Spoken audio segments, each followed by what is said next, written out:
Ladies and gentlemen, a new interview. Dr. Bradley Knight from USA. This is his first time to visit Egypt, first time to join CardioAlex. Let's know his impression and see what he is going to present this year for us. Welcome to our booth, Dr. Bradley. Thank you. It's a privilege to be here. Thank you so much. Tell me how far you find the conference CardioAlex 2015. Tell me your impression about Egypt. I knew that it's the first time to come to Egypt. I've only been here since 2 o'clock this morning, so I haven't had a chance to see much of it, but I expect that it will be a beautiful city and it's going to be a great meeting. How do you find the organization so far? Well, they've been very helpful in facilitating this trip here. I arrived at about 2 o'clock last night and everything's been very nice so far. Do you think we can compete globally with the other conferences in USA or Europe so far? Oh yes. The setting and the caliber of the speakers here will allow you to compete with any other program. Okay, let's talk about the core. Sure. I knew that you are specialist in EPS. Yes. What are you going to present this year in EPS? Well, I'm going to focus on atrial fibrillation. So atrial fibrillation is a huge problem. It's increasing in prevalence. It's related to aging, obesity, other risk factors that are becoming more common around the world. So the treatments of atrial fibrillation still can be divided into 3 groups. Prevention of stroke, controlling the heart rate, and trying to maintain sinus rhythm. So rate control, rhythm control, and stroke prevention. And the advances that I'll be presenting tomorrow on related to atrial fibrillation will be mainly focused on the rhythm control strategies and stroke prevention and the non-pharmacological options. With regard to preventing stroke, an important change, at least in the United States, was FDA approval of the left atrial appendage occlusion device, the Watchman device. That's now commercially available, and we have found that that's an option for patients who are at high risk for stroke, who have relative contraindications to anticoagulation. It involves left atrial appendage occlusion with a plug device using a transeptal approach.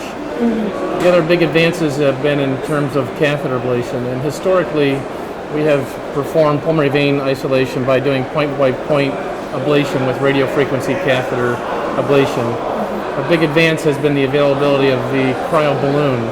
I will be presenting some of the early data from the STOP AFib post-approval trial, which was an FDA-required trial in the United States and includes centers from Canada and elsewhere, that allows us to look at the real-world experience with the second-generation cryo balloon that's shown us a very high success rate up to 89% at 1 year freedom from atrial fibrillation with cryo balloon.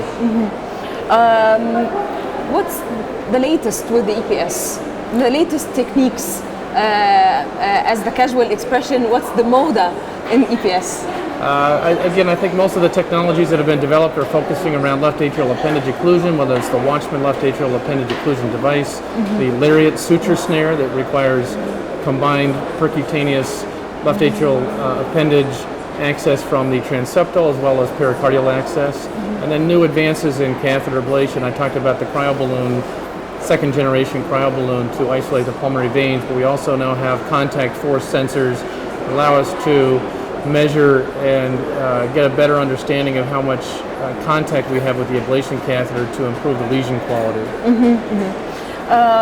Doctor, when do you use novel anticoagulants?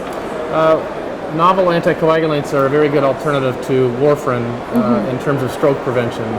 They're at least comparable. They may be in some categories superior to warfarin.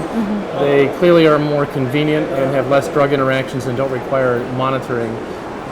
When I first see a patient that has an indication for oral anticoagulation, I routinely start with a novel or one of the newer oral anticoagulants rather than warfarin. For patients that have been stable on warfarin and their time within the therapeutic window, so to speak, their INRs are between 2 to 3, at least 70–80% of the time, and if there's any affordability issues, we'll tend to leave those patients on warfarin. But for all anticoagulation naive patients, we tend to start with a NOAC. Great. Are you going to join us again next year, inshallah? I would be honored to be part of the program next year. The honor is all ours. Dr. Bradley Knight from USA, That was very precious moments to have you here in my booth, and I hope you enjoy your stay here in Egypt, and I want to see you again next year, inshallah. Thank you. Thank you so much, doctor. Ladies and gentlemen, wait for more interviews. Thank you so much.